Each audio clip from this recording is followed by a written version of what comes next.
চাইলেই বউ ছেলে মেয়ে পর্ষদে বসানো যাবে না। ব্যাংকের পরিচালক হতে হলে যোগ্যতা থাকতে হবে। এজন্য নীতিমালা করা হচ্ছে। সকালে ব্যাংকিং উত্তরণে করণীয় নিয়ে আয়োজিত সেমিনারে এসব কথা বলেন governor doctor Ahsan H Mansur. বলেন, সংকটে পড়া ব্যাংকিং উত্তরণে কাজ চলছে। মূলধন ঘাটতি পূরণে কিছুটা সময় লাগবে। সুদের হার বৃদ্ধির পরও ব্যাংকের আমানত না বাড়ায় হতাশা প্রকাশ করেন গভর্নর। এই রমজানে নিজের পাশাপাশি আপনার ঘর এবং টয়লেটকে রাখুন পরিষ্কার এবং জীবাণুমুক্ত। নতুন বেস্ট এভার হারপিক এখন ৫ মিনিটেই পরিষ্কার। ঋণের নামে গেল ১.৫ দশকে লুট হয়েছে ব্যাংকিং খাত। নামে বেনামে বের করে নেওয়া হয়েছে হাজার হাজার কোটি টাকা। যাদের ব্যাংক হিসাব খোলার যোগ্যতা নেই তাদের নামেও শত শত কোটি টাকার ঋণ মঞ্জুর হয়েছে। এর জন্য ব্যাংকারদেরও দায় আছে বলে মন্তব্য করেন বক্তারা, যদিও ব্যাংকাররা তা মানতে নারাজ। যারা নাকি ১০০ টাকা নিয়ে ব্যাংকে অ্যাকাউন্ট খোলার মতো সামর্থ্য নাই, সেই ধরনের লোকদেরকে দিয়ে কিন্তু ১০০, ১৫০, ২০০, ৩০০ কোটি টাকার বিনিয়োগ তাদেরকে দেওয়া হয়েছে। এবং সেটা কারা করেছে? আমরা করেছি, আমরা ব্যাংকাররা করেছি। আপনি বলেছেন যে এটা ব্যাংকাররা করেছে, আমি আপনার সাথে দ্বিমত পোষণ করছি বিনয়ের সাথে। এটা বোর্ড অফ ডিরেক্টরসরা করেছে। আমাদের ব্যাংকাররা চাইলে চাকরি ছাড়তে পারবে, রিকশা চালাতে পারবে। কিন্তু একজন লোক বলল যে আসাদগঞ্জের একটা বিশেষ ভবনে এই ১০ জন লোকের নামে ৩,০০০ কোটি টাকা দিয়ে আসেন। এটা ব্যাংকার হিসেবে যদি বলেন। সেমিনারে ব্যাংকের প্রধান নির্বাহীরা বলেন, আগে খেলাপি কম দেখানো হলেও এখন আর সেটি হচ্ছে না, যে কারণে বাড়ছে খেলাপি ঋণের পরিমাণ।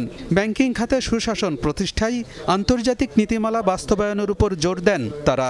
আর সিপিডির নির্বাহী পরিচালকের পরামর্শ, ব্যাংক ব্যবস্থাপনায় পরিবারতন্ত্রের অবসান দরকার। নন পারফর্মিং লোন দেখছি, এটা কেন দেখছি?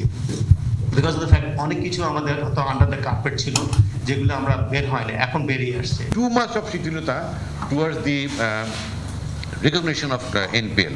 It is time we really implemented international regulations. Banking company act বারবার যে পরিবর্তন হচ্ছে ওই পরিবারতন্ত্র করার জন্য, এটা কিন্তু কার আন্ডারে? Under the watch of Bangladesh bank হয়েছে। তো সুতরাং বাংলাদেশ ব্যাংকের যে শক্তিশালী অবস্থান সেটা পুনরুদ্ধার। বিষয়টির সাথে একমত পোষণ করে বাংলাদেশ ব্যাংকের গভর্নর বলেন, যে কাউকে ব্যাংকে পরিচালক করা যাবে না, এজন্য নীতিমালা হচ্ছে। কি হলে ডাইরেক্টর হতে হয় সেই গুণাবলীটাকে আমাদের নিয়ে আসতে হবে। সে যদি ওনার হয়ে যোগ্য হয় হবে, ওনার হয়ে যদি যোগ্য না হয় হবে না। আমরা চাই না হাউস ওয়াইফকে বসিয়ে দিচ্ছে, মেয়েকে বসিয়ে দিচ্ছে, অমুককে বসিয়ে দিচ্ছে without the proper qualification, experience, age, কোনো কিছু ছাড়া এগুলো হয়ে যাচ্ছে। এই জিনিসগুলো যেন না হয়। মূল্যস্ফীতি না কমলে নীতি সুধার কমানো হবে না বলে জানিয়েছেন গভর্নর। কারো চাপে বিনিময় হারে পরিবর্তন না করার কথাও বলেন তিনি। জানান, আর্থিক অন্তর্ভুক্তি বাড়াতে প্রযুক্তি নির্ভর লেনদেনে গুরুত্ব দেয়া হচ্ছে।